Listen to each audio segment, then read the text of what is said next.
Tēnā rā koutou katoa, ko hoi mai nei kia raro i te maru o nei tua hurere. E rere ana mihi mata kui ki o koutou, ki o koutou maunga, ki o koutou whenua, ki o koutou tupuna. Nei rā reo o auraki ki o koutou. Ko hara mai nei e pāna te kaupapa o te whakawhiti kōrero, kei te taha o te Pūtahi. Ka nui te mihi aroha ki o koutou. I get to welcome you here, which I feel a bit like a fraud doing, for two reasons. I'm not an eco-warrior, and second, I'm just in Te Pūtahi's fan club and the occasional rope-in on a microphone. But as someone from Ngāi Tahu, Te Pūtahi is one of the few organisations with a commitment to principle that says mana whenua gets to be the first voice.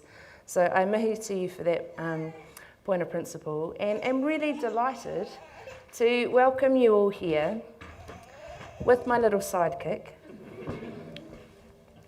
There's just going to be tears. To talk about the kaupapa of the evening, how to create a climate action city for everyone, including those under 2. What I want to talk about is how to build a movement. But I've just remembered that there might be housekeeping. Oh, we've done it. You've done it? Oh, superb. So then I'd just like to talk about movement building instead of prosaic housekeeping matters. And doing that, I'm going to display multitasking skills. So when I think about how to build a movement, the first point of reference I have is Ngāi Tahu, and what I heard about how Ngāi Tahu carried over 7 generations a pursuit of consistent justice, identity, passion and commitment to a singular goal. And from that example, I think there are lots of insights that are potentially relevant to how to build a climate action city for all. So the next part of my fraudster journey is when the Ngāi Tahu settlement was being passed, I was doing my first law exams. So I didn't fight for the settlement, I inherited the settlement. And with inheriting the settlement, I inherited all of these stories about how my tupuna managed to carry something for 7 generations. We're going to enroll in a stand-up comedy sometime soon. And the first thing that enabled Ngāi Tahu to do that is we had the claim. The claim was something that was an excuse to bring us together. That's a skilled taua who knows exactly what's going to happen, thank you. That brought us together as a singular people. It gave us a vision, it gave us something to hold on to. And the second thing that Ngāi Tahu had over 7 generations, as I heard the story, was that we had mahinga kai. And mahi kai, collecting food. So we had the vision of justice, the pursuit of justice which held us together at a visionary level. And we had moving around the motu, our island, to collect food, whether it was tuna or kaimoana or titi, the little baby birds that we strangle and eat, which might not always make us welcome in environments like this. And that mahinga kai was a really practical thing to do together, a really practical thing that reaffirmed our identity, that reaffirmed our relationships according to our own traditional values, and enabled us to carry on being uniquely and distinctively us in our landscape. And the third thing that I remember the stories, particularly from Tā Tipani, so they come with a high degree of irreverence, was that during the period of negotiating our settlement, what we did as a people was, in his language, maintained a living mandate. So at all times, as we were going through a pretty tricky process, so if you listen to the economists, Ngāi Tahu accepted 1 cent in the dollar for the loss that we experienced.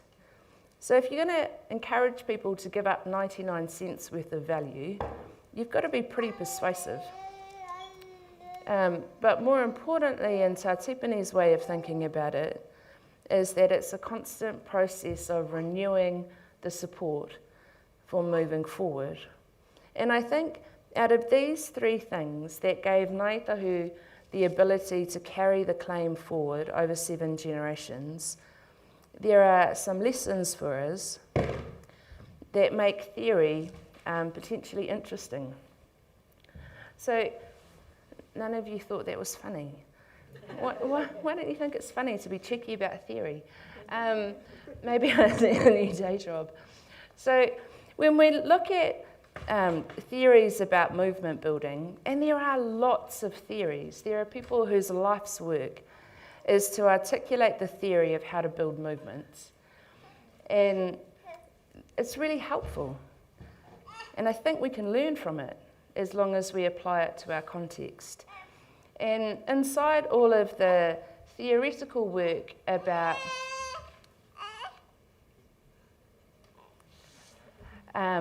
social movement building and about grassroots movement building, there are a few things that stand out as fundamental to build a movement behind, for our example, a city. Not sure that's so great.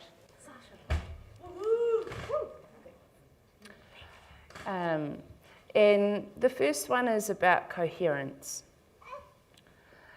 So we know that if people are going to pursue something, if people are, you've broken her heart,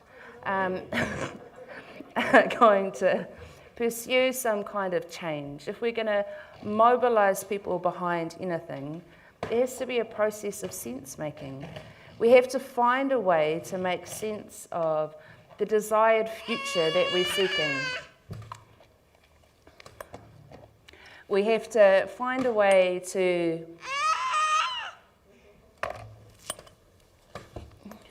adjust our mental models, to translate the cause that is being presented to us in a way that resonates with our values and our beliefs and our attitudes. And honey, you don't need the microphone. So in order to have that sense-making process, where not only our minds, but also our hearts can understand the pursuit of change, the first thing that we need is something that gives us coherence. Coherence of narrative, coherence of understanding. And for Ngāi Tahu, that's what the claim did. It gave us a coherent vision that framed a whole set of mental models, a whole set of expectations, a whole set of values and beliefs and expectations within a community of people. And the theory says, well, we're really glad you did that, Ngāi Tahu, because without that, you wouldn't have achieved the settlement. You needed the coherence, that vision, and that clarity brought. The second thing that I think theory helps us understand is that as important as it is to think something, it is equally as important to enact something. So we can enact our way into understanding change. We can literally do a really practical thing. So if I am trying to do some virtuous physical exercise life improvement, if a friend comes and picks me up and makes me go for a walk, it doesn't matter if I am pursuing better health as an intentional choice. What matters is that I'm being forced to act into it. I might be revealing too much of my attitude towards physical exercise there. So the combination of having the coherence that we understand, that frames our expectations, that resonates with our values, and acting into how we understand the change. What the theory would suggest is that that combination is a winning combination, and that it gets supported by a third part of the process, which in really geeky terms is called laminating. I know, I feel the same way about that phrase. And all laminating means is to layer, is to continually layer on that coherence, that enactment. And it gets talked about in terms of framing. So we use frames of reference to shape our expectation and frames of reference to shape our values about a particular thing. And if we're trying to move away from a particular frame, such as the earth is something to be exploited, and we're trying to get another frame, another set of narratives to shape our expectations, first we've got to break that frame that keeps us locked in a place we don't want to be. Excuse me. And the second thing we need to do is to continue laminating the new frame that we're trying to create. And I think that's what we can see across the Ngāi Tahu example. We successfully had the vision that gave us coherence as a people. We had mahinga kai, which was a really practical identity-affirming set of actions that we acted our way into being a people together. And the third part is that we maintained that living mandate. There was a constant set of roving conversations over that whole settlement period where we were negotiating. People were cars, buses, travelling the motu to keep a sense of momentum and expectation and kind of promulgating acceptance of something that was really tricky. And I think when we look at some of the global movements, which can also help us understand what works or what doesn't for building a movement in a city or building a movement behind a cause that creates real transformation, I think what we see is that the combination of all three of those things is spectacularly rare. You can look to different movements and see glimmers of magic in one of the dimensions, but less. Thank you. But it's patchy. So if we look at Me Too or Black Lives Matter, which I think we can all accept have been really significant recent global movements, they were really powerful when it came to that first part about having coherence and a narrative. And Occupy to potentially a lesser extent, having that coherence. What most people in their commentary about Black Lives Matter and the Me Too movement talk about is a sense of dissatisfaction about the outcomes of those movements. A dissatisfaction about the practical change that came from Black Lives Matter or Me Too. And they did both have meaningful outcomes about different commissions that were established to look into different racist practices, or particular people who lost their positions of power and privilege for sexual misconduct. So there were practical things, but the practical things that happened were far less, I think, than the aspirations of those who drove the movement or who had hope for what it could bring. Whereas you can contrast that with something like Pokemon Go. It may not have occurred to you, but you could say that Pokemon Go is the most successful public health campaign that was never a public health campaign. Because 50 million people literally started doing exercise that they would not otherwise have done. So it's a great example of acting into transformation without the coherence or the meaning making about what that transformation actually meant. Which meant that some diehards might still be looking for Pokemon but they're now rare. And that might not be the only reason that we're not hunting Pokemons. Oh, good. Okay, thank you. And we can contrast that with lots of the public health campaigns that we see, whether it's to stop smoking or various other things. The All Right campaign, these campaigns are really powerfully laminated. We're repeatedly exposed to them, but without necessarily having the coherent vision or the enactment components tailored in a way that means the uptake is as much as those who make them would aspire to.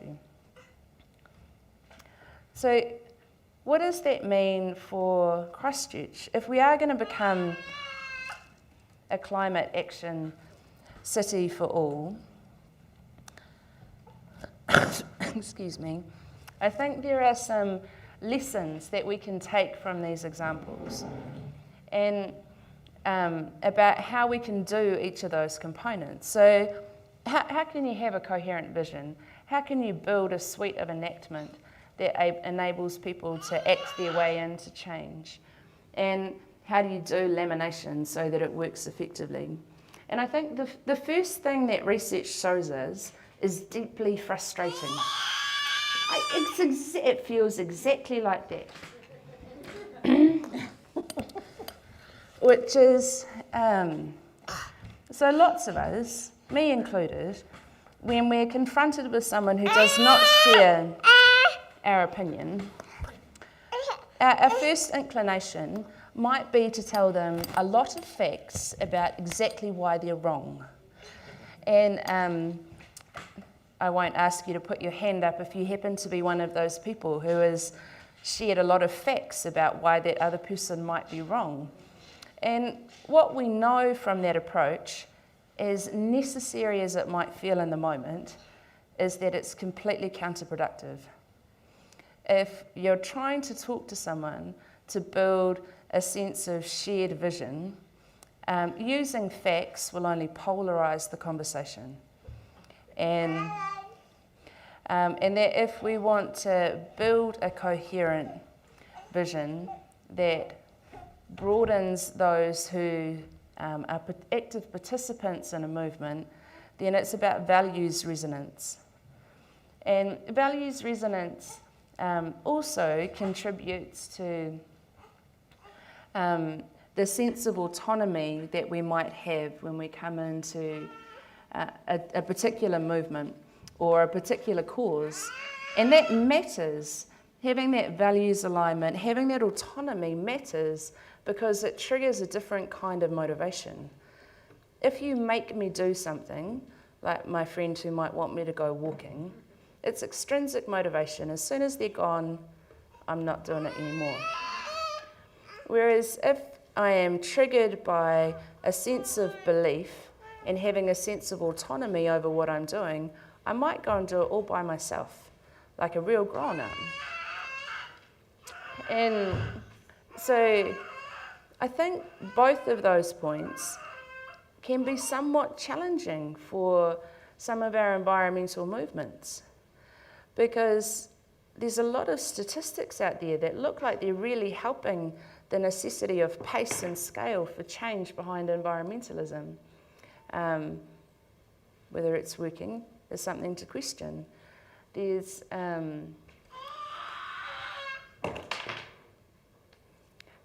I don't need to worry about that. And we know that there's a sense of powerlessness within people's own sense of autonomy to create change. So these are things that matter to enlisting people, but are challenging. And then I think the third one, which is also potentially tricky, is the whole process of identification, which is just a fancy way of saying that thing is important to my sense of personal identity. So there is a really good chance that I will never identify as an environmentalist, simply because I don't identify with it. And so what is it about the whole notion of environmentalism that I'll never identify with? Is that in an environmental space, I feel kind of guilty that my tribe strangles and plucks baby birds. And I don't actually eat them, because I don't do that.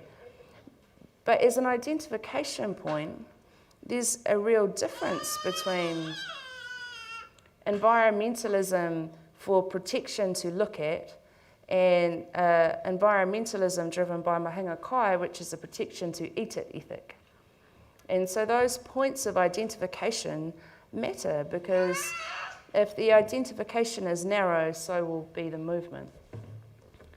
I think the second part that is helpful to think about is in the enactment space. So in lots of movements, there's the ongoing debate about, are we talking about macro change at policy level with government? You've got a call coming in? Or is it about, at the micro level, the actions that individuals can take? And we all know the answer, which is that it's both. We need macro level policy change, we need micro level behavioural change. But what can tend to happen inside movements is that there's the battle of the level, where particular people will argue the supremacy or the primacy of some layer of action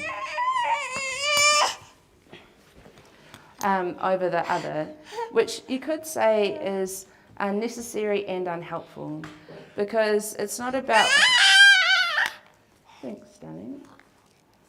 That's what we needed. It's not about which layer.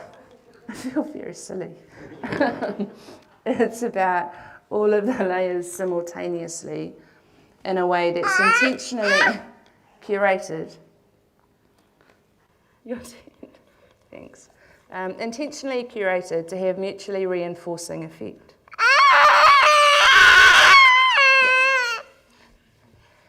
And that intentionality to have mutually reinforcing effect, I think, marks a transition from looking for a silver bullet of change to being able to think about change and transformation as being more like an orchestral symphony, where we're trying to compose or choreograph, make a piece of work where all of the instruments have their time in the sun, but also provide a coherent, beautiful harmony at different points. So it's instead of what should we be doing, it changes to how do we weave together with an intentional sequencing plan a multiplicity of levers of change. And I think not only is that how we affect change, but I think that's also how we enlist more people into whatever the movement might be. Because everybody's got their lane, everybody's got their particular type of contribution. Someone's going to be fantastic organising a group of people to do something. Other people are going to be fantastic at feeding the people that turn up, and so on and so forth. We don't just need the person at the front. We need all people being able to leverage their strengths, because out of that ability to contribute their strengths comes a process of strengthening identification, comes a process of being able to act their way into a deeper sense of coherence to a particular movement. And that leads to, I think, a more relational approach to how we encounter and generate change more broadly. Whole humans with all of the chaos that they bring. You are an example.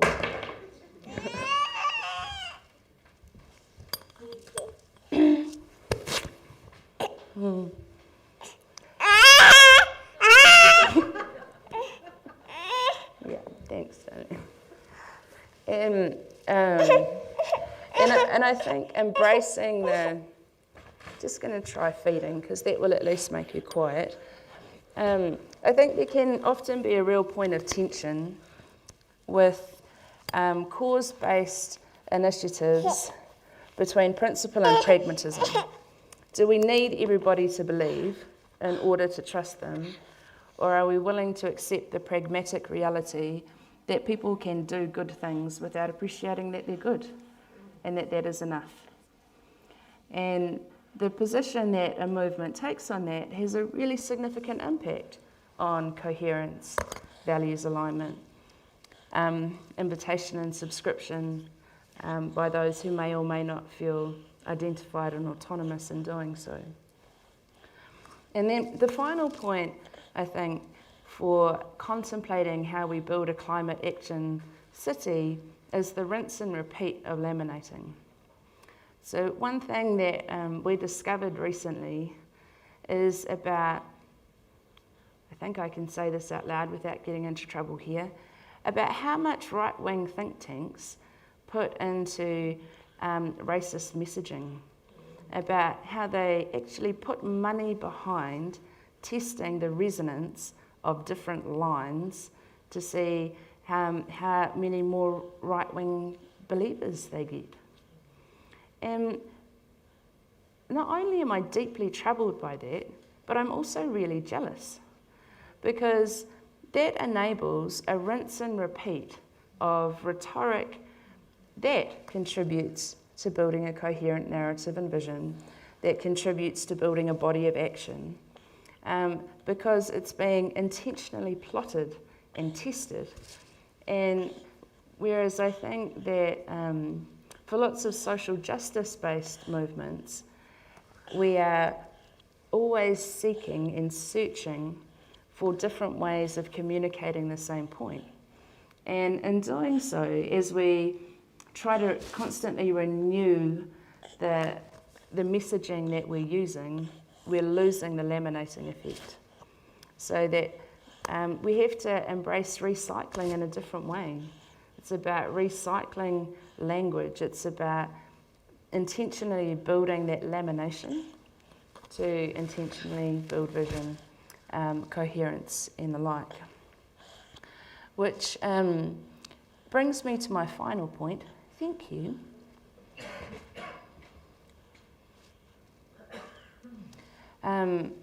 Which is not quite a here's one we prepared earlier, but it's close. With Tōkana Te Raki, Eru, who many of you will have come across, we started working on a model that was originally generated by Professor Mānuka Henare, late Professor Remarkable, about how we think about systems change. So this model is now out in the world, and it invites us to think about how to create systems change, how to use systems change to create an intentional movement using 4 dimensions. The kawa, the moral imperative that shapes our mental models and our values and beliefs about a particular thing.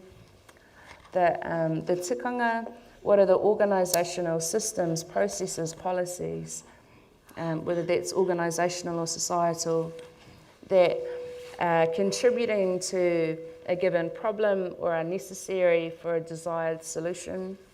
To also look at the ritanga, the behavioural components, because we know that the habits of people lock in the status quo more effectively than any regulation can ever do. And the final dimension, pūtanga, is about the outcomes. To what extent can we see the outcomes of a problem state or a desired solution?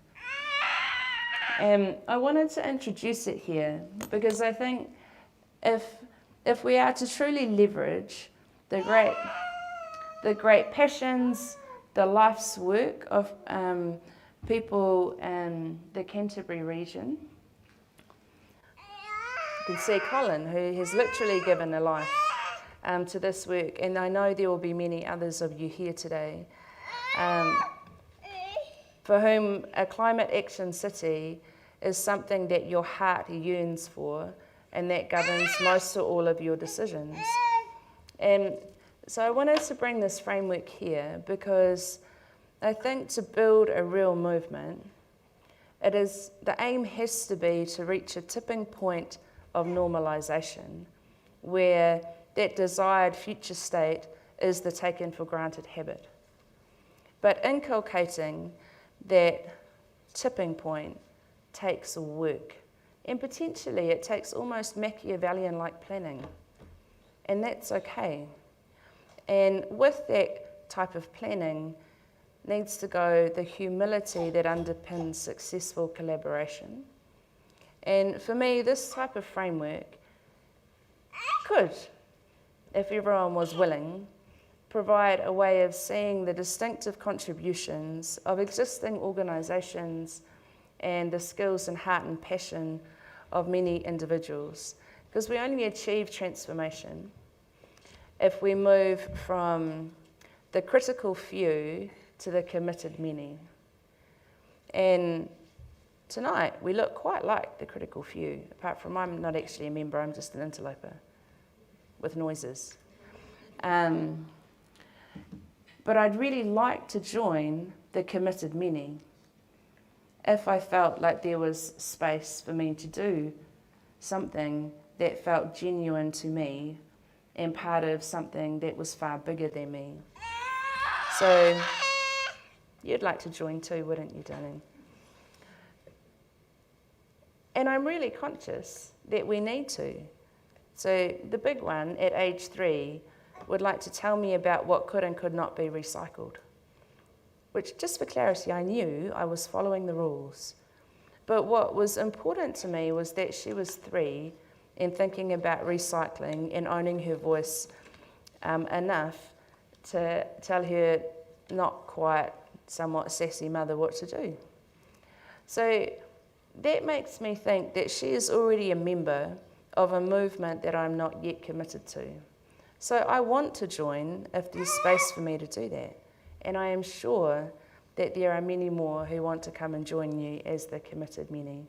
So thank you for your time.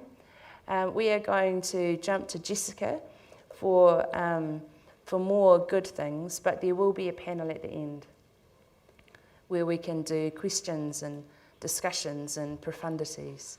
So thank you for having all of us with you in our slightly chaotic way. Nā reira, tēnā rā koutou.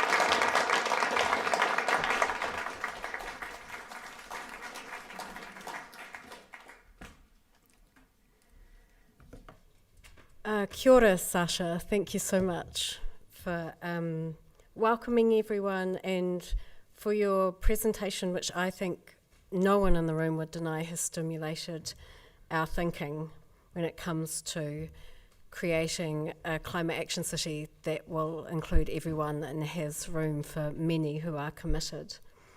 Tēnā koutou katoa, ki te mana whenua o tēnei takiwā, nai tua huriri, kei te mihi, kei te mihi, kei te mihi. Ko Jessica Halliday tōka wingua, ko ahau te kai whakahaere o te Pūtahi Centre for Architecture and City Making. So it's our very great pleasure to be here with you all again for this, the 4th event in the 2022 edition of Christchurch Conversations towards 2030. So just quickly, there's 2 groups of organisations and people that made tonight's event possible, and we'd like to thank our supporters and sponsors, who are the Christchurch City Council and our research partner, the Urban Wellbeing Thread of Ngā Kaina Ora, which belongs to the Building Better Homes, Towns and Cities, which is one of the National Science Challenges. And secondly, a huge thanks to our speakers who are here and thankfully come with extra noise. And thank you to our speakers who are going to help us understand the whys, the hows, and perhaps the limitations of place-based climate action. So Sacha's kicked us off. Thank you, Sacha. Tonight, there will be a panel discussion, and it's the usual way of participating via text to this number. If you're online, you can ask a question in the chat and the team will relay the questions to the speakers. And of course, we close tonight with the words of a poet. So, actually, we've got 2 videos. So this is about place-based climate action, and got two videos from two different people in different parts of Aotearoa who are working on place-based climate action in their places. They're both videos, so one of them's 15 minutes long and one of them's 6 minutes long. So I hope you're able to be part of it and concentrate on the video, because I know it's not live. But let's kick it off, Richard, because I introduced it in the video. Kia ora koutou. I'm Jessica Halliday, kai whakahaere of Te Pūtahi Centre for Architecture and City Making in Ōtautahi, Christchurch. Today I'm speaking with Kelly O'Neill as part of Christchurch Conversations towards 2030, an event called How Do We Grow a Climate Action City for Everyone? Kelly O'Neill started in participatory architecture and in 2019 shifted her participatory passions towards advocating for utility-based deliberative democracy to address the climate, social, biodiversity and sustainability crises.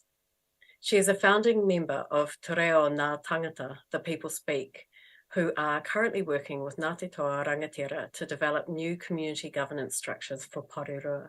Welcome, Kelly. It's a pleasure to be speaking with you. Kia ora. I'd like to start by asking about the organisation you're a founding member of. Who is Te Reo Ngā Tāngata, The People Speak? Kia ora. It's a pleasure to be here. Thank you for having me. So Te Reo Ngā Tāngata, The People Speak, we are a grassroots community organisation who have come together to advocate for te tiriti-based deliberative democracy to address the climate and sustainability crises.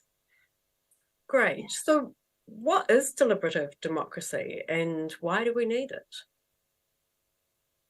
Deliberative democracy is really a fancy way of saying bringing people together to have open and honest dialogue, representative group of people that is supported by expert facilitation and a diversity of information.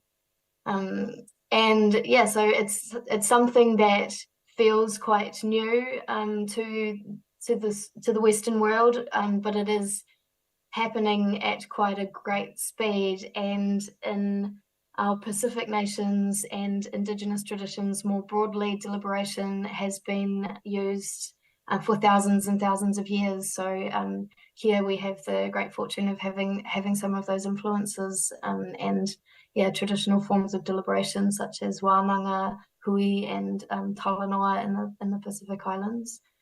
So it's really about bringing people together and finding solutions that suit the most people, building consensus and empathy, and making recommendations with the voice of a collective. Right. So is that's the mechanism for achieving good outcomes? Yeah, well, it requires people to think as a collective. It supports people to come along the journey together. There are ways of expanding this work so that the general public is able to be brought along as well. You really build a shared understanding, and once people have that shared understanding and a general agreement about what needs to happen, then taking action is easy, and that's why we're seeing better outcomes coming from these kinds of processes. So how are you working with Ngāti Toa? With Ngāti Toa, so we're specifically a te tiriti-based advocacy group, and Ngāti Toa Rangatira are the mana whenua of Porirua. And it was Ngāti Toa, when we connected with them, who convinced us to focus on Porirua specifically. So we have formed a team, and we are working in total collaboration with Ngāti Toa on this project. And so what does a te tiriti-based process actually mean in your context? In this context, well, I think in a broad context, te tiriti-based means giving effect to the te tiriti o Waitangi. So so it means, as Pākehā, this is work in, this is about relational work. So it means honouring tino rangatiratanga and tikanga Māori, making sure that there is space, and slowing down processes, making sure there's no assumptions about what outcomes are going to look like. So working through the process in steps, being open to expect that things aren't going to necessarily look like the status quo, and taking guidance from Māori. And I think that similarly, it has a similarity to the climate crisis in that te tiriti is rooted in the past, and as is the climate crisis. So we can't just look at what we have now and make decisions purely by that. When we're talking about being te tiriti based, we have to take history into account and look at historical inequities and do the work. Particularly, I think that there's an onus on Pākehā and Tauiwi who have benefited from the disproportionate privilege that has come from not honouring te tiriti, so that needs to come into account as well, and really support tangata whenua and runanga and iwi in their work at this point in time. Yeah. So how long have you been working on this for? We started, so Te Reo o Ngā Tāngata formed at the in 2019. Mm-hmm. And we spent a year and a bit doing sort of all around the region, looking at what a regional assembly on climate might look like. And then we connected with Ngāti Toa in 2020, at the end of 2020, once we were all freed to be doing that kind of thing again. And that was when this kaupapa really took off. So yeah, it's been 2 years of working with Ngāti Toa.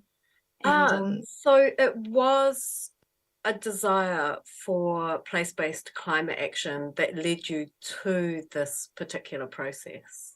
Yes. That was the starting point. Mm-hmm. Yeah. So where are you at currently? Right. So at the moment we are organising our second hui of community leaders. So the process that we have come up with through co-design at the moment is actually unique to anything that we've seen around the world that is sort of coming under the bracket of deliberative democracy. And that is that we have established a community leaders assembly, if you will, and then the public assembly as well. So the community leaders assembly is about bringing together people who are connectors of all aspects of work and life in Porirua, and therefore can communicate all of the issues that are discussed within this community leaders forum, so it's proposed that both of these assemblies or forums or collectives, or however you sort of want to say it, that they will be standing forums, so permanent governance structures. And the community leaders will determine when there is a need for a public assembly, and there is agreement at the moment that the first assembly to be held publicly will be on climate. Okay, so roughly how many are in that community leaders forum? That's a good question. So it's developing, it's in development. So in our first hui, which at the very last minute had to be shifted online because of the COVID outbreak at the time, we had over 100 community leaders on a Zui for over 2.5 hours, and we are aware that this is only sort of just scratching the surface, which just goes to show how much mahi is being done by people on the ground, and really reinforces the need for this kind of leadership to be acknowledged and to be able to connect to each other. So yeah, we're working through a process at the moment. The sort of criteria, which is not a word that we're using, and this is all happening in collaboration with the community leaders themselves. So that's something we'll be working on at the next hui. But really, it is about if there's a group of people who you can go back to and communicate what is happening in that space and what needs and the issues that are being addressed, then that means that you are representative of a constituency and that there is space for you in this forum. So we're expecting that this will be a pretty large space, and of course it will be changing as people come through leadership positions. And we're also really, it's really important to us that there is a central and meaningful way for youth to be involved in the process, and as well the communities who have been historically and currently underrepresented, marginalised by politics as usual. We want to make sure that there is a real emphasis on including all of the people that have been historically left behind. Wow. So when you talk about expert facilitation, I can see with a group that large, that is absolutely necessary to that process. Why do you think this process and structure for organising is going to be so effective, especially when it comes to local decision making on climate? Well, I think that one of the really big things that we are failing on with climate is communicating the scale of the crisis. And that is a key thing that deliberation can do, is to bring people together to really nut out what it is we're actually dealing with. With climate, as has been talked about internationally, like we really have to change nearly every aspect of our society and our systems, and we need to develop new frameworks for doing that.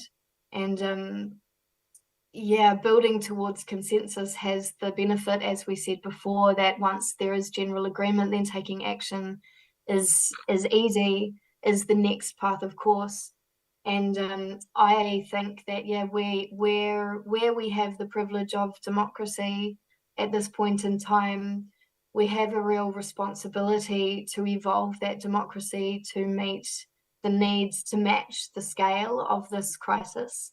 And here as well, we are fortunate to have Te Tiriti o Waitangi, which is a framework that is fundamentally based around local decision making.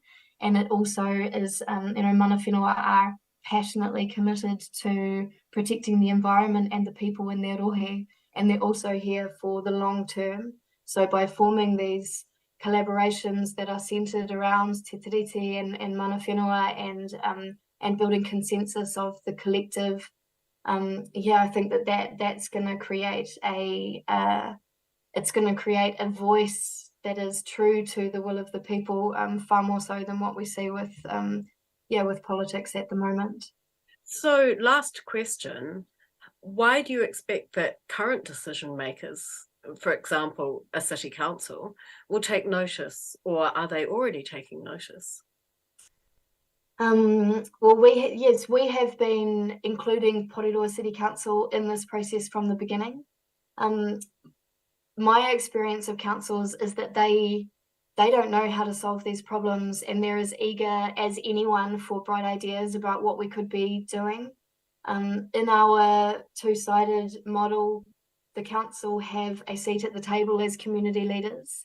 So they are part of that forum, they are part of building consensus with those leaders.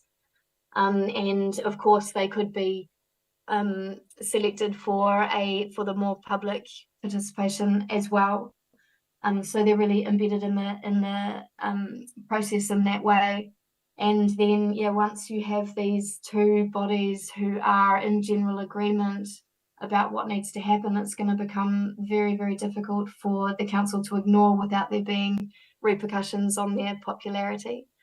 And just talking about that sort of, like, if we need changes at the national level as well, but even those changes are going to have to be, we're going to have to talk locally about how we roll those out. And this is a model that is going to provide ways for us to really determine what it looks like to make these climate actions and these te tiriti changes on a local level. And our experience is that council are really, really willing do that. They haven't necessarily been willing to take the risks, but that's because politics, as usual, is risk adverse. But yeah, we are prepared to do that mahi for them. So I have every confidence that it's going to land well if we stay true to the processes of deliberation and te tiriti.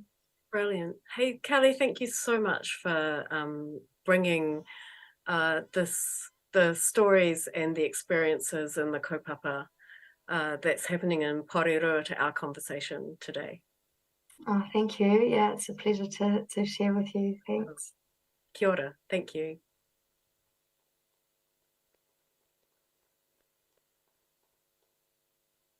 So weird watching yourself. So many thanks to Kelly for her time. Our next speaker is Joana Santa Barbara, who's speaking to us from Nelson.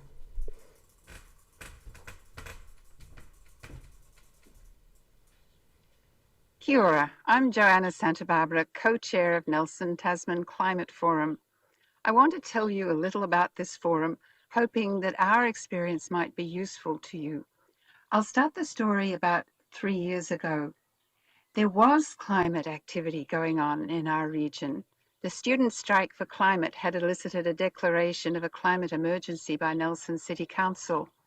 A small think tank group, Zero Carbon Nelson Tasman, saw the need for a big tent coordinating group for climate action and set about bringing this about. There were months of talking to the two councils, Nelson and Tasman, and the 8 iwi of the region. It was judged essential that the structure of the new forum be a form of co-governance with iwi. Eventually, a charter was agreed to, affirming the purpose of the forum to weave the community together for urgent climate action, mitigation, adaptation, working for a just, equitable and resilient society. Note the scope of our actions, extending to the rights of all living organisms, including humans. This was one of the points where Te Ao Māori values influenced our shaping of our purpose. Our scope has also enlarged in another interesting way. We invited Bill Rees, one of the founders of the ecological footprint idea, to speak to us. He spoke about climate change as a symptom of a larger problem, human ecological overshoot, our transgression of planetary boundaries in terms of climate systems, biological systems, flows of nitrogen and phosphorus, and others. Many members of the forum have adopted this understanding into their approach.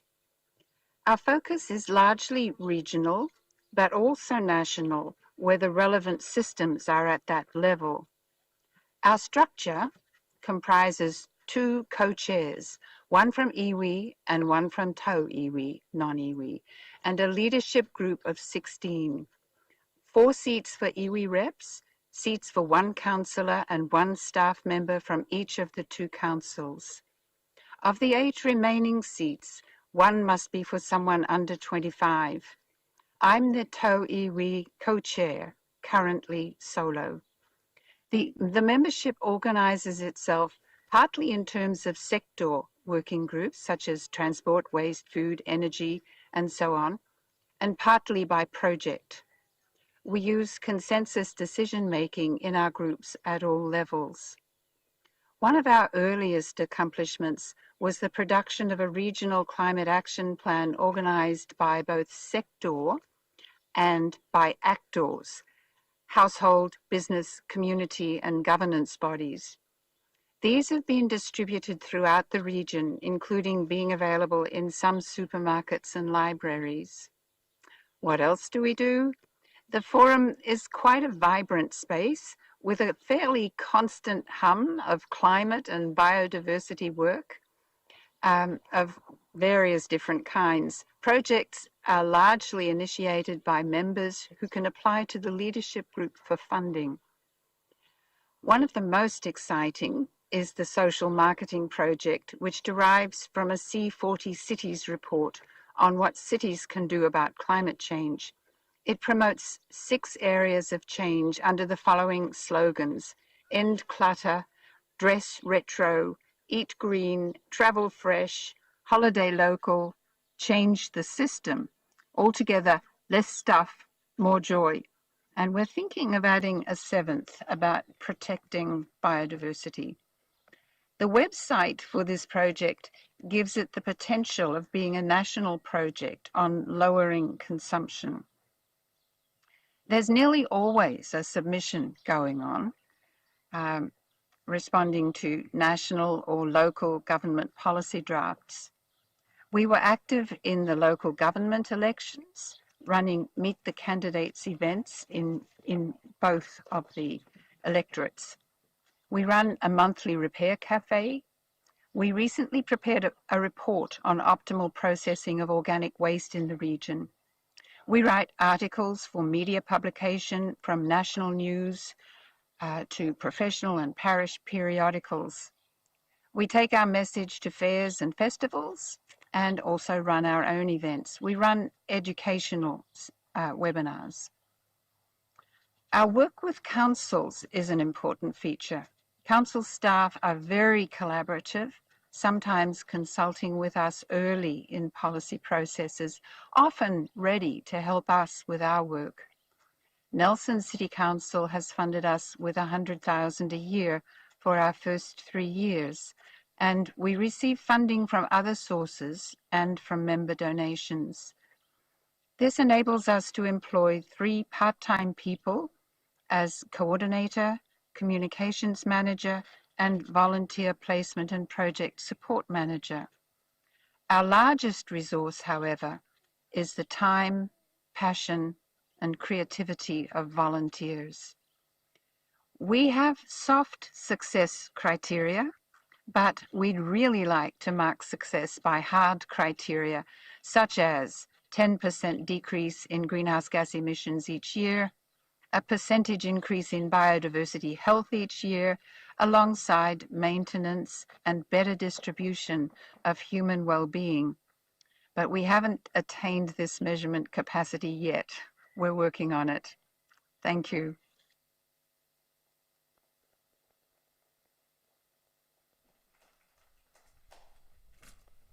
Our thanks to Kelly and to Joana for taking the time to prepare those for us. So I'd now like to welcome to the stage our panellists. We have got maybe about half an hour max, 20 minutes max for a panel, maybe slightly longer.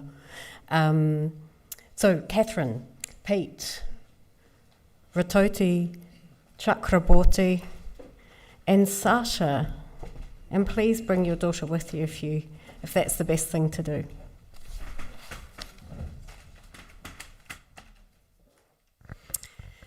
And so I've asked you, Sacha's already introduced herself. Catherine, you're sitting next to me. Would you like to briefly introduce yourself?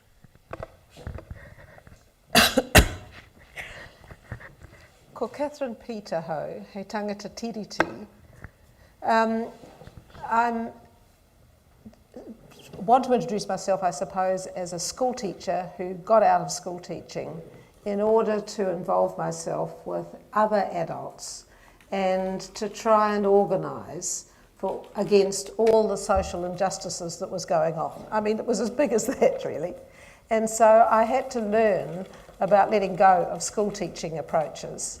And it was that led me towards working with, for example, the WEA, an organisation that simply allows people to take their lives and set their own agenda and get on with dealing with injustice, because that's the kaupapa of the organisation. And that led me into a lot of other places, both locally and nationally and internationally. And the more I did it, the more I discovered that the treaty was the framework that I think we need to discover most. So that's really why I stayed in the treaty work. Kia ora, thank you. Kia ora. My mic's fine? Yeah. Ko Ritodi tōku ingoa, namaskar, welcome.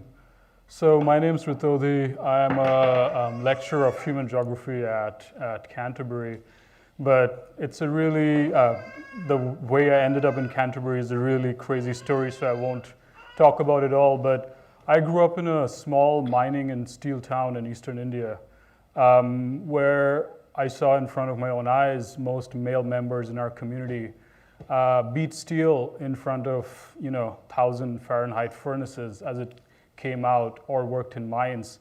And right next door was a uranium mine, and our river, which was called in our language thread of gold, was more of a thread of death.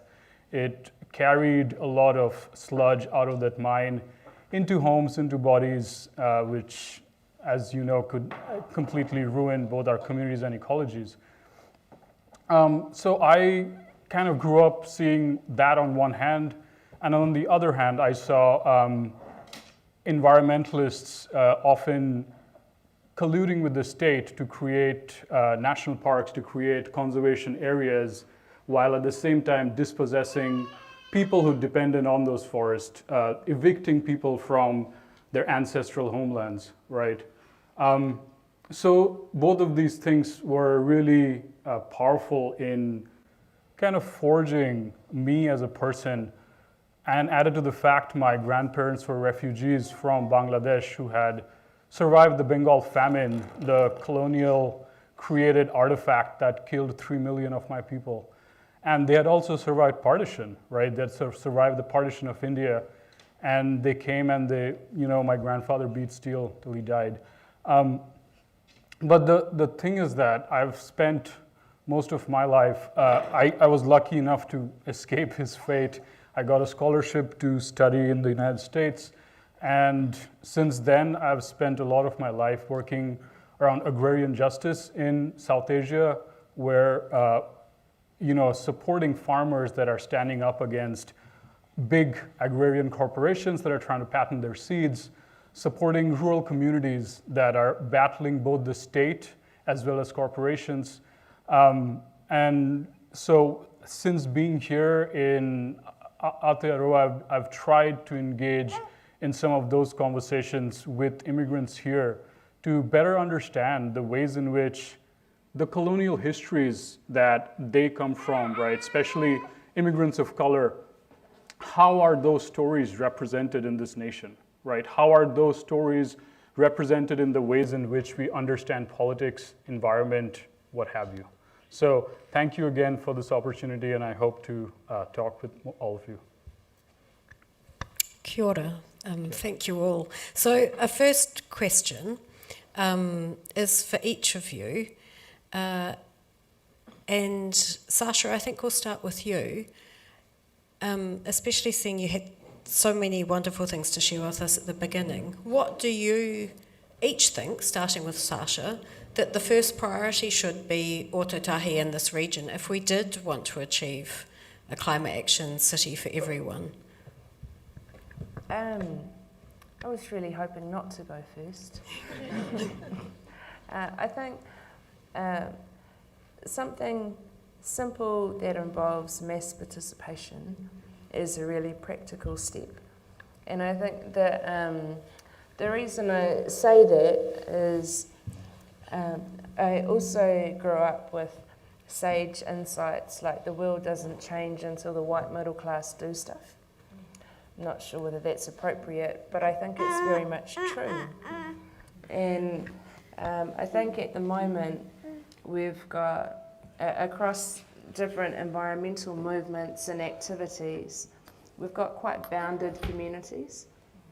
And so I think unbounding communities to enable communities of interest to weave together into something bigger than more than sum of parts. I think that's really important for us. So a big, this is an action, this is the middle part you were talking about enacting it before you even believe it. Yeah, and the reason I say that is I think we've seen across government lots of failed experiments in getting organisations to collaborate by unifying their IT systems. Is there anything, sorry for any IT specialists, but is there anything less motivating than building a shared services function? But we seem to think that that's an appropriate place to start collaborating. And I think the thing that enables collaboration is human relationships and joy.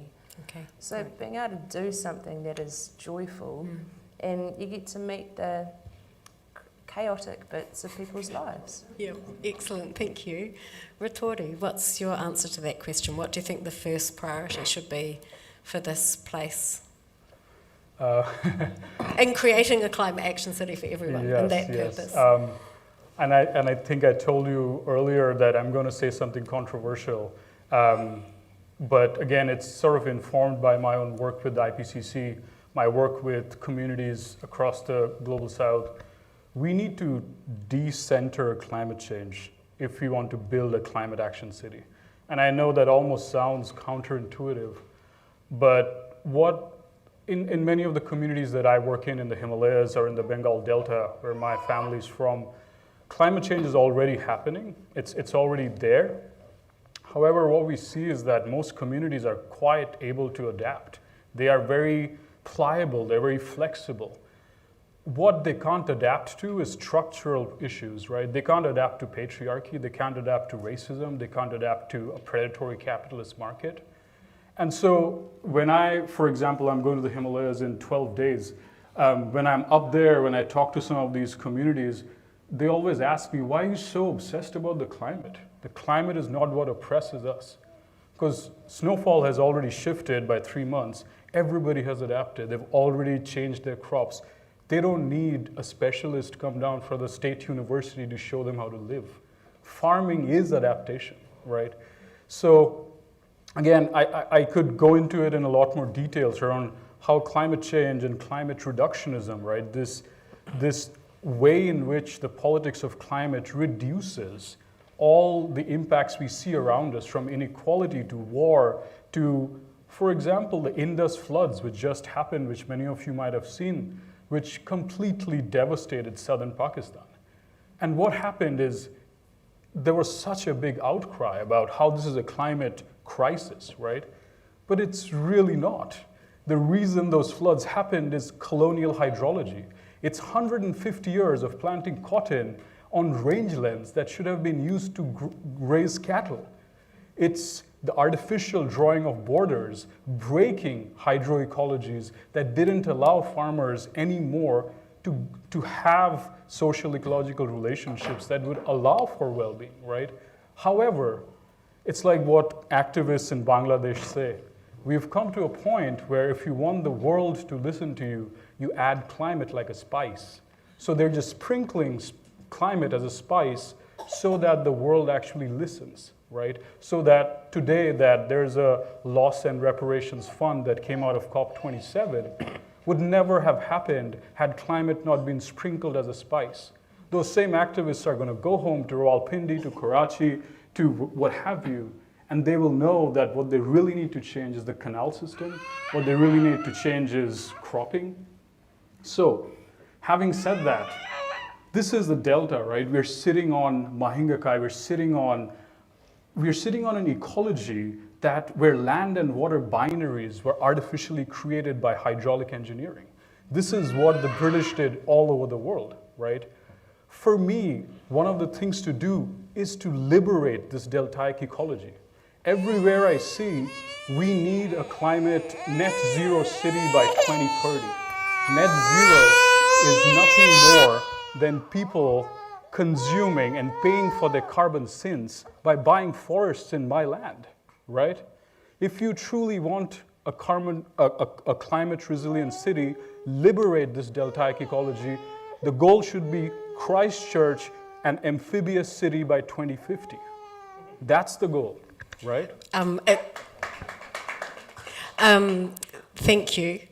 It makes me all want to tell you now to come to our water event on the 6th of December. Catherine, how would you answer that question? I think I'd get people to talk to each other about what really matters to them, and then to make connections between what they're talking about and what is named as climate action.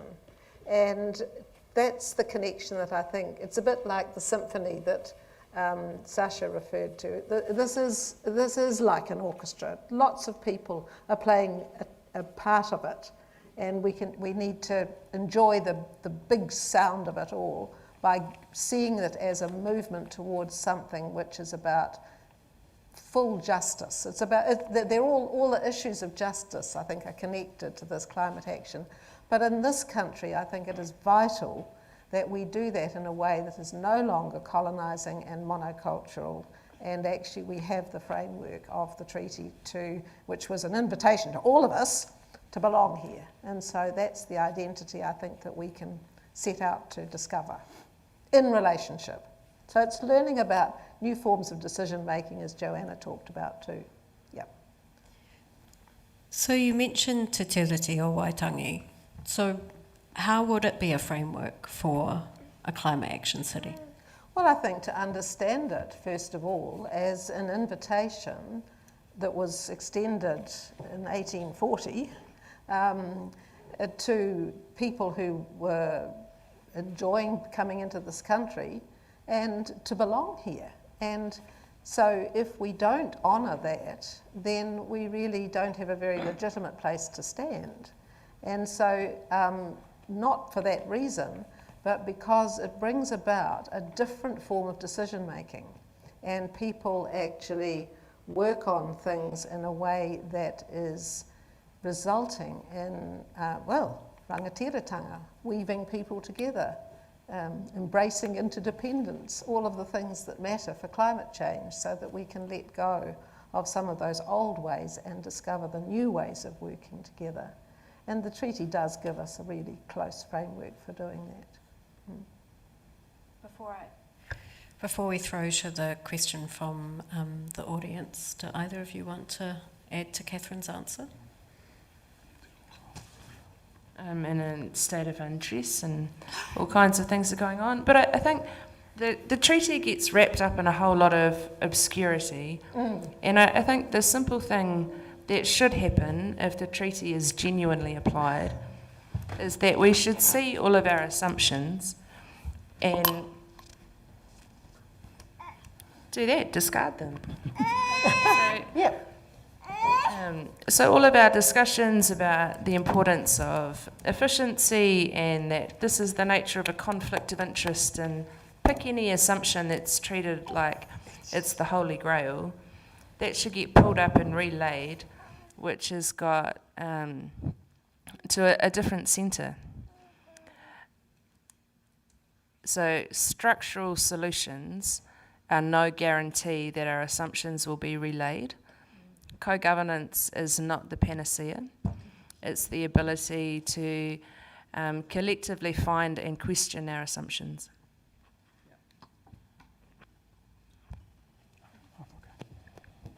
Hannah, you have a question. Is city a scale that we can take climate action on? Or is this about enabling the communities in our city to do the work only they can do?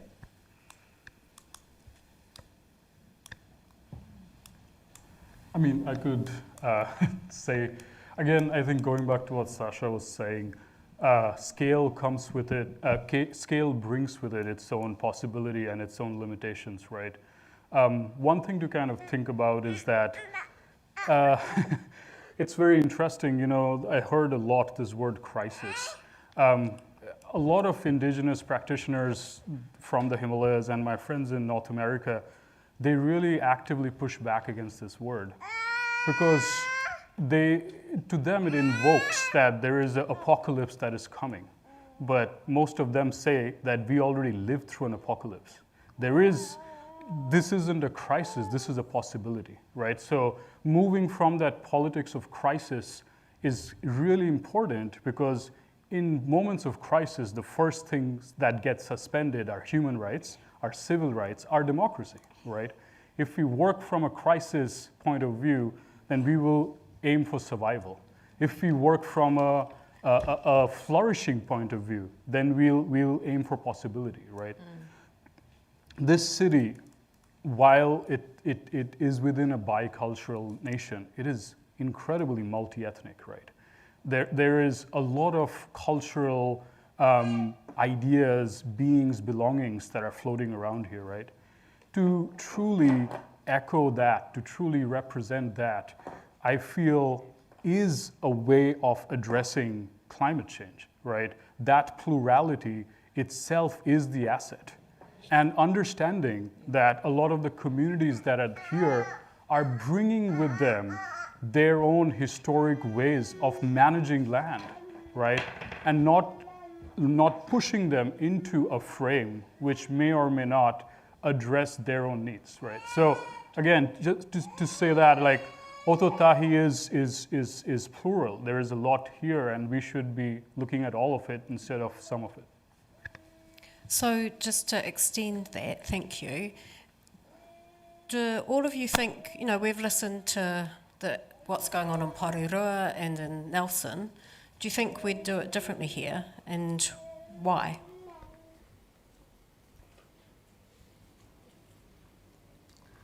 Does us being here mean it will be done differently? Yes, because to me, anyway, this is this place, and we need to understand what this place is about, and that if we get people to talk about what really matters to them, they will name things that are in this place.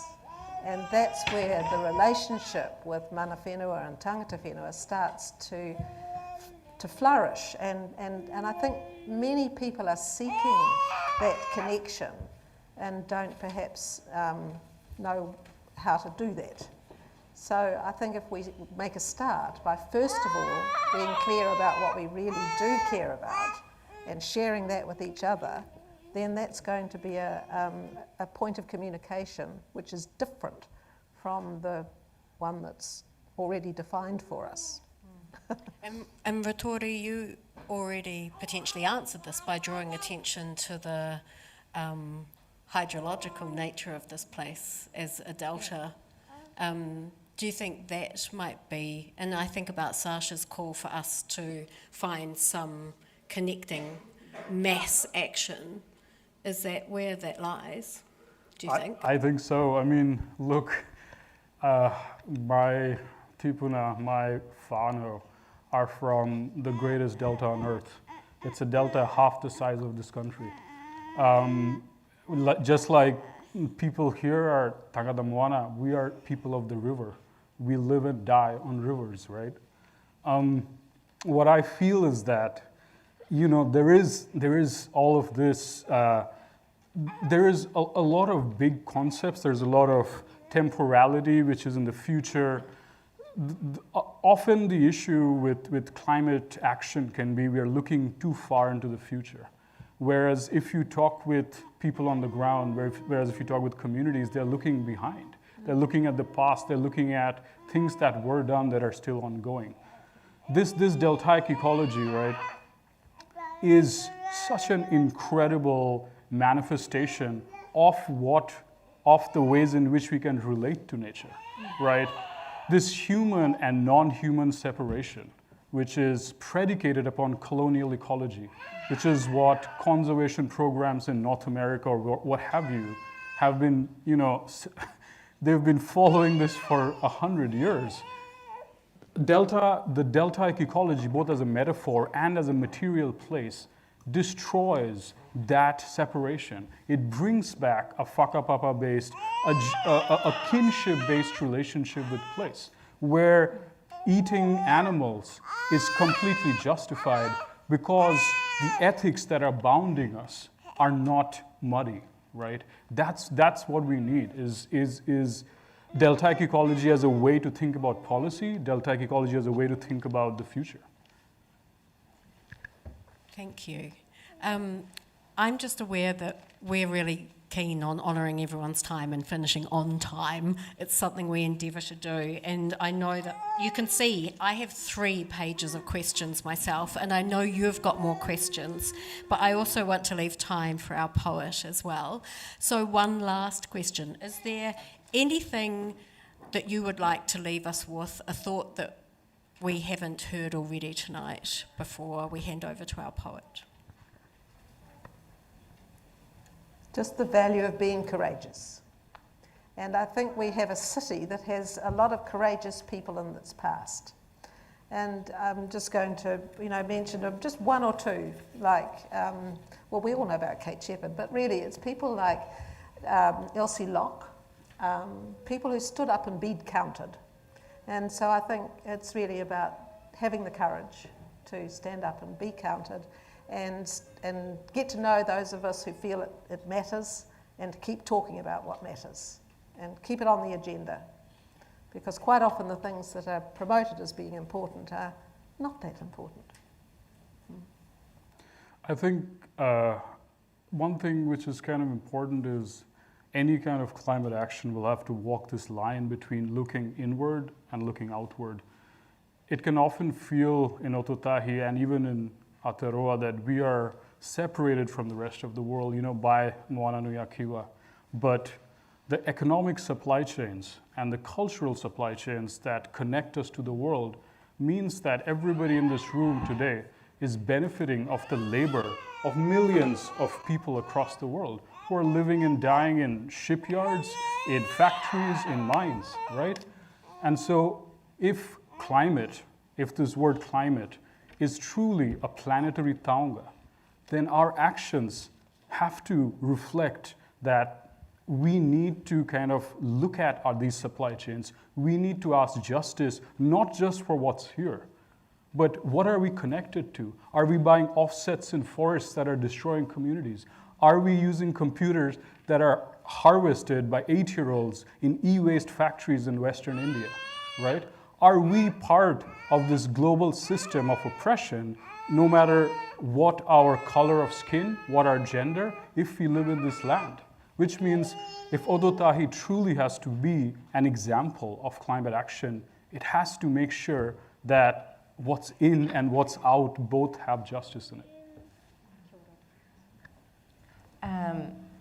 This is a bit of a life philosophy, but I also think it's got evidence behind it. It's better to ask for forgiveness than permission. And so in 2020, New Zealand made history, it's just no one saw it. And that was for the first time in our contemporary history, Māori had better social outcomes than non-Māori. And that was the first national lockdown for COVID. And we'd be naively optimistic if we thought that was because of the mainstream response, because the mainstream response has not delivered that kind of atypical outcome, so why would it do it this time? I don't think it did. I think what happened was a network of Māori organisations and communities across the country saying, if we don't look after our communities, they'll die.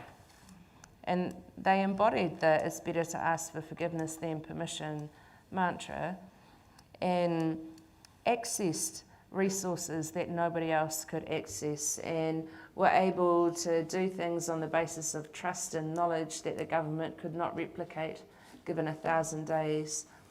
To me, that is just so inspiring. To me, that opportunity to literally make New Zealand's history is equally available to any other community that wants to embrace that it's better to ask for forgiveness than permission philosophy. What is difficult to replicate is the crisis factor.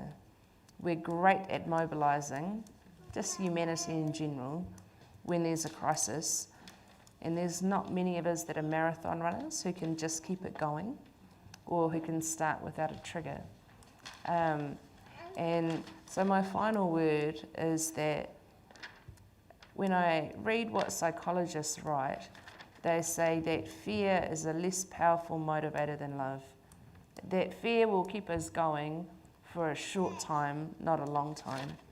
Love will keep us going for a long time. And whether that love is, all romantic and lovely, or a sense of inspirational openness. And I believe in the power of the people here to unlock that enduring source of motivation for many, if we choose to. So I believe in all of you to stop asking for permission and just do shit.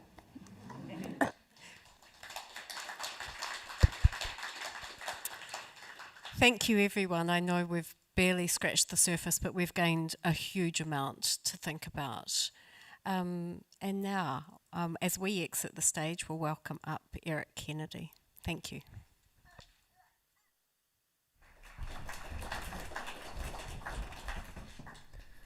Kia ora koutou, ko Erik Kennedy aho. I'm a poet and a co-editor of an Aotearoa climate change poetry anthology called No Other Place to Stand, and I've had the privilege of curating a list of poets for the 2022 Christchurch Conversations series, one per event, because art is a form of expertise too. And artists are tackling issues like climate change as vigorously as anyone else. Tonight's poet is Melanie Dixon. Melanie is a poet, as I've said, also the director of the Hagley Writers Institute, and the first book in a young adult speculative fiction trilogy of novels. A New Dawning is out in April, and she's here tonight to give us a poem. Please welcome Melanie Dixon.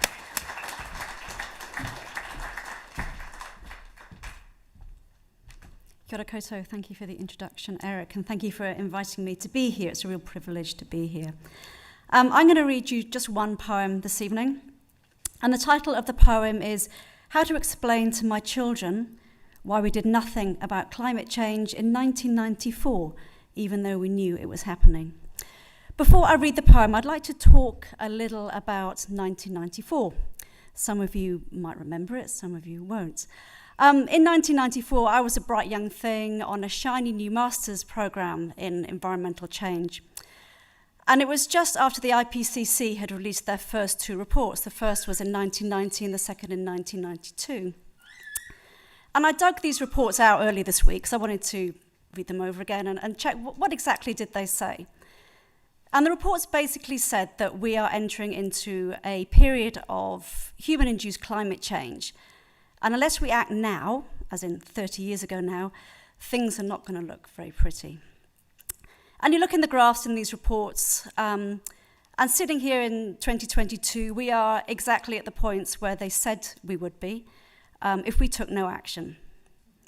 We're sitting at exactly those points in terms of carbon dioxide emissions, in terms of temperature warming. And if we extrapolate, if we take those predictions forward a number of years into the future.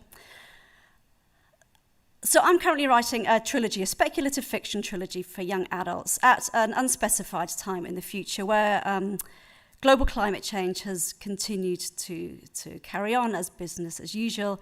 The polar ice caps have melted, and we've seen an 80-metre sea level rise, which is what they're saying will happen. And 80 metres in Christchurch. So 80 metres is that little church going up Dyers Pass Road. The airport is at 80 metres. Banks Peninsula is an island, and the rest of Christchurch is underwater. But my novel is speculative, and my novel is fiction, so it doesn't have to be like that. I don't have these in 1994 either. How to explain to my children why we did nothing about climate change in 1994, even though we knew it was happening. We were too busy going to work and paying the mortgage and doing the laundry and planning our next trip somewhere nice. It went in the pile of things to think about tomorrow or the next day, or some other time when we weren't too busy trying to pay the mortgage and do the laundry and get on in life. It seemed too big, too hard. It seemed like a problem that somebody else, somewhere else could try to fix. We were too busy going to work. We felt insignificant, as if anything we did couldn't make any difference. We were too busy paying the mortgage. We were naive. We thought the people in charge would be the ones who made the change. We were naive. We were too busy doing the laundry. We tried not to think about it. We tried not to think about the floods and the storms and the famines and the fires. We were too busy planning our next trip somewhere nice. We were scared. scared of what might be happening, scared of saying the words out loud in case they were true, scared in case people didn't listen, scared in case they'd laughed at us or called us names behind our backs or said we were overreacting. We were too busy going to work, paying the mortgage, doing the laundry and getting on in life. We weren't brave like you. Thank you.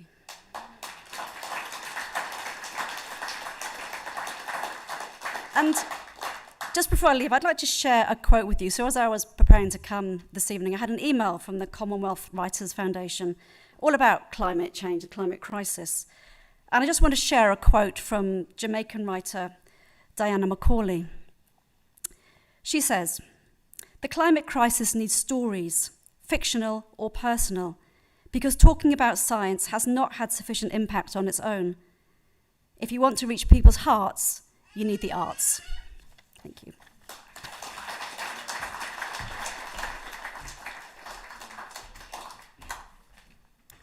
Thank you, Melanie. You know, when I thought about us planning this event, I thought about how important it felt, because one of the things that's underpinned every single Christchurch Conversations event is the idea that was asked in the question, which is the city the right scale for action?